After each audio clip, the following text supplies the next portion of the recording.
Okay, the movie is selected and ready to play. All we need now are the perfect movie night snacks. What are you thinking, Emma? Popcorn, of course. You can't watch a movie without popcorn. I think I saw a box of microwave popcorn bags in your cupboard. Should I go and put one in? It only takes about 3 minutes. Microwave popcorn? Oh, no. We can do much, much better than that. That stuff is convenient, but it doesn't compare to the real thing. I have a jar of popcorn kernels.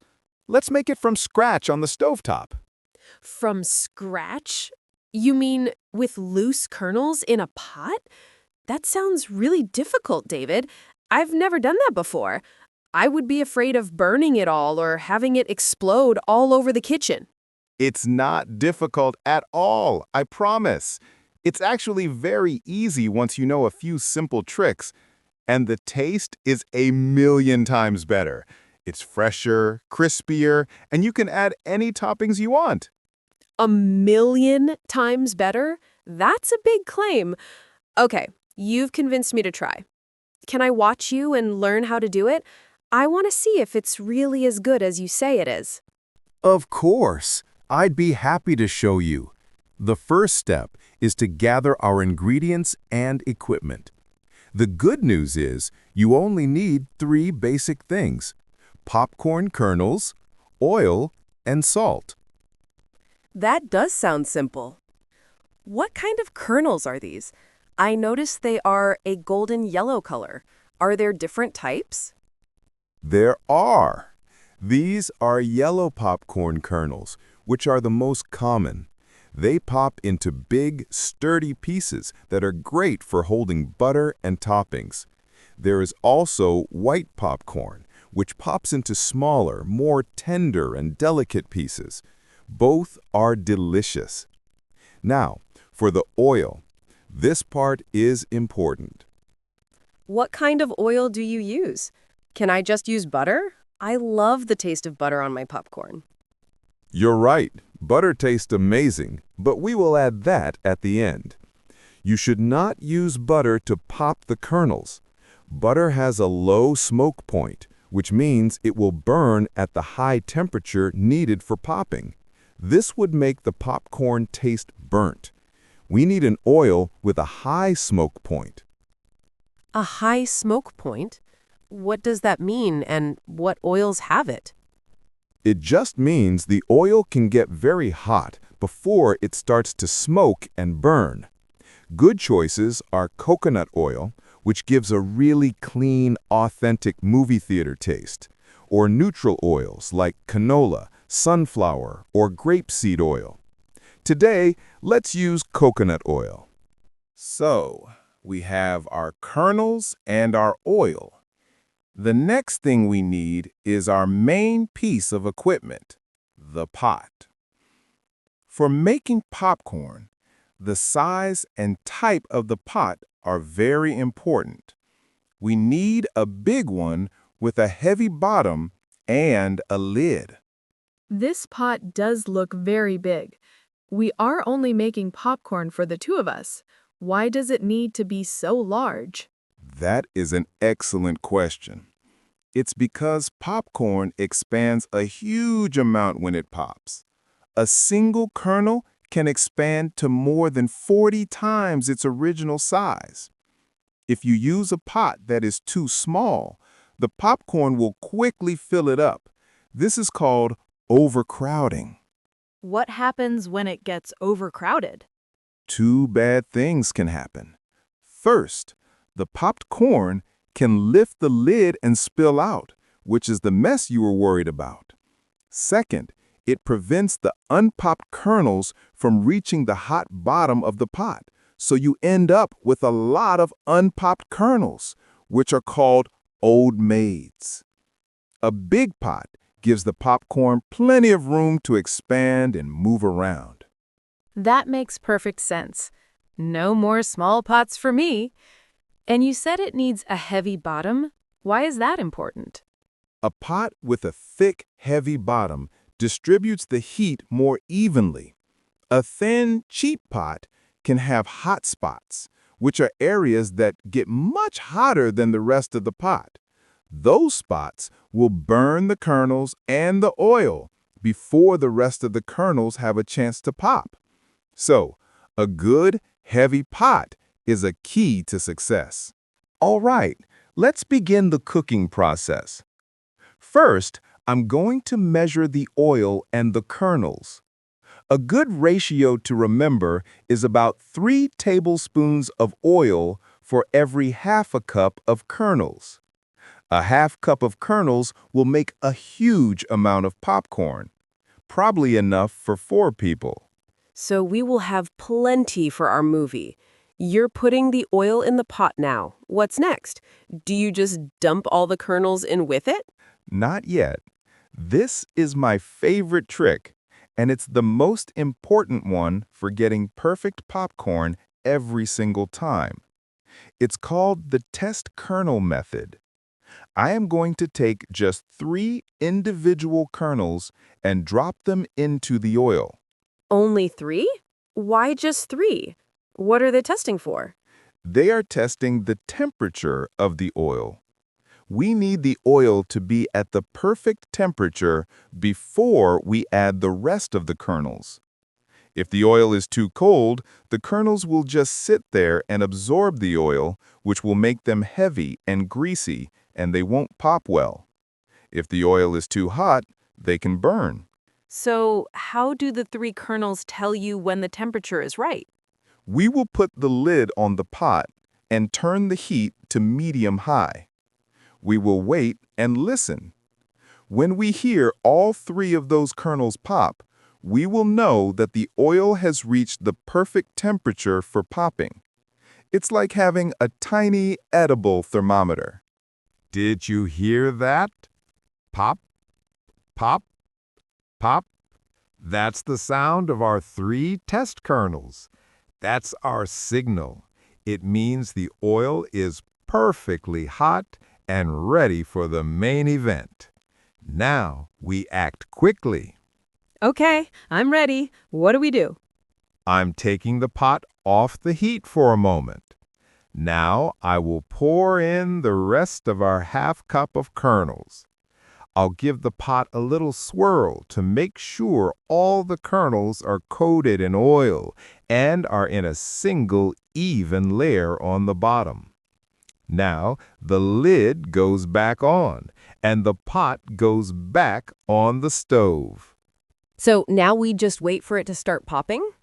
We wait, but we don't just leave it sitting there. This is another important step. You need to shake the pot. Every 10 to 15 seconds, I will gently shake it back and forth over the burner. Why is it so important to shake the pot? Shaking does 2 things. First, it prevents the kernels and the oil at the very bottom from sitting in one spot for too long and burning. Second, and more importantly, as the kernels start to pop, the fluffy popcorn fills the pot. Shaking helps the heavier, unpopped kernels fall back down to the bottom where the hot oil is, so they also have a chance to pop. It ensures you get the most popped corn possible. Okay, it's starting. Can you hear that? It begins with a few slow, individual pops. But soon, it will get much faster. This is the fun part. Just listen. Wow, it's really going now. It's so loud. It sounds like a party in that pot. How do we know when it's all done? Do we wait until the sound stops completely? That's the most common question. And the answer is no. If you wait until the sound stops completely, you will have burnt popcorn. I guarantee it. The popcorn that popped first will sit on the hot bottom for too long and burn while you wait for the very last kernel. The secret is to use your ears. Use my ears? What am I listening for? You are listening to the rhythm of the pops. Right now, it's very fast and constant. This is the peak of the popping. We call it a crescendo. But soon, you will notice the popping starts to slow down. The loud, constant popping will change to just a few pops here and there. I think I hear it slowing down now. There's more time between each pop. Exactly. The rule is when you can count about 2 to 3 seconds between the pops, like pop, 1, 2, pop. That is the moment to take it off the heat immediately. The pot is still very hot, so a few more kernels will continue to pop even after it's off the burner. Okay, the pops have slowed down. I am turning off the heat and moving the pot off the burner. Now for the big reveal! It's important to open the lid carefully and away from your face because a lot of hot steam will come out. Ready? I'm ready. Wow, look at that.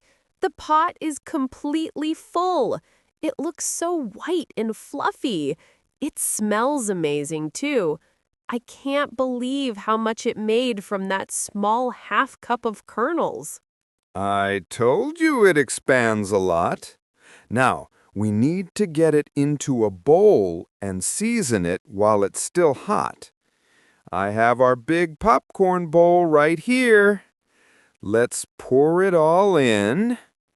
We need to season it quickly. Why do we have to season it so fast? Right after it's finished popping, the popcorn is very hot and has a little bit of steam on its surface. This moisture is what helps the salt and other fine seasonings stick to it. If you wait for it to cool down, the surface will be dry and most of the salt will just fall to the bottom of the bowl. That makes sense. My salt always ends up at the bottom. How much salt should you add? That's all about personal taste. I like to sprinkle it from up high, like this. It helps to distribute it more evenly. I'll add a little bit, then toss the popcorn in the bowl, and then add a little more. That way, you don't get one big salty bite and then a plain one. The popcorn is salted. Now for the part you've been waiting for, the butter. As I said before, you don't want to just drop a cold stick of butter into the hot popcorn. Why not? Wouldn't it just melt from the heat of the popcorn? It would, but it would melt very unevenly.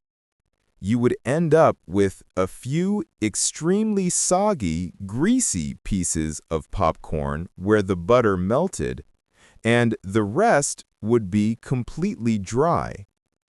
It also cools the popcorn down too fast. The best way to do it is to melt the butter separately. So you melt it in the microwave or in a small pan first? Exactly.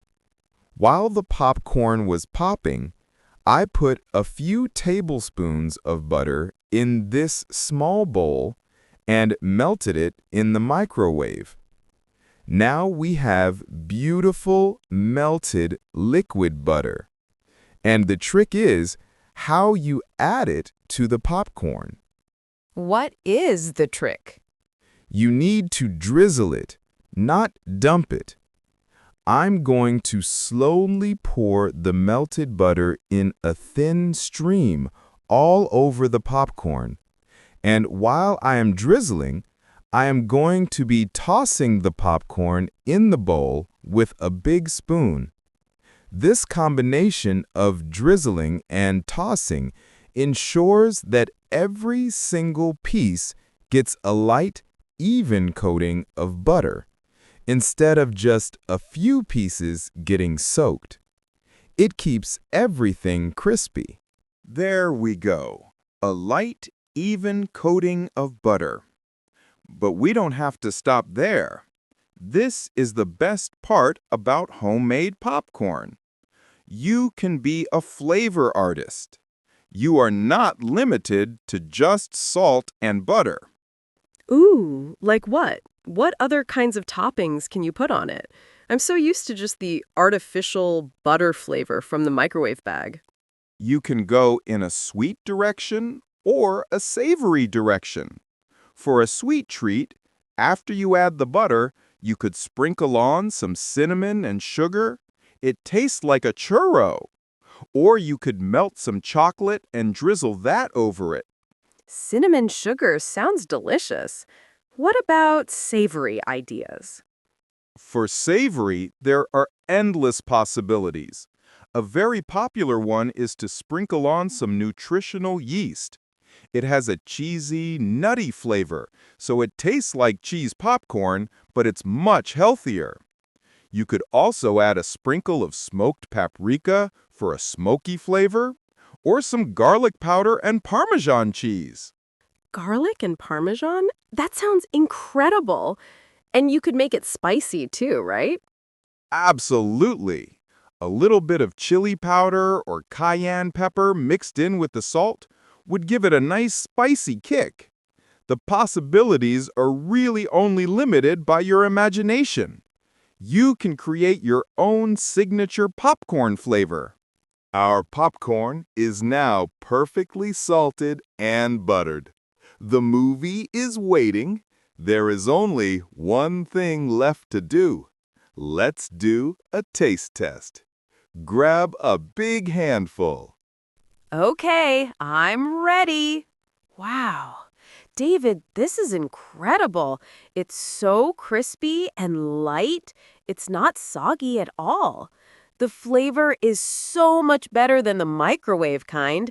It tastes so fresh and real. I can taste the corn, the salt, and the butter. It's perfect. I'm so happy you like it. See, it really is a million times better. And it was pretty easy, wasn't it? It was surprisingly easy. I think I can remember the key steps. You need a big, heavy pot. You use the 3 test kernels to know when the oil is hot. You shake the pot while it's popping. And you listen for the pops to slow down before you take it off the heat. You've got it. You are officially a popcorn-making expert. And the best part is, it's also cheaper and healthier than the store-bought bags, because you control exactly what goes in it. I am never buying microwave popcorn again. This is my new favorite way. Thank you for teaching me. Now, let's not let this amazing popcorn get cold. Let's start the movie. I agree completely. Let's go. I'll carry the bowl.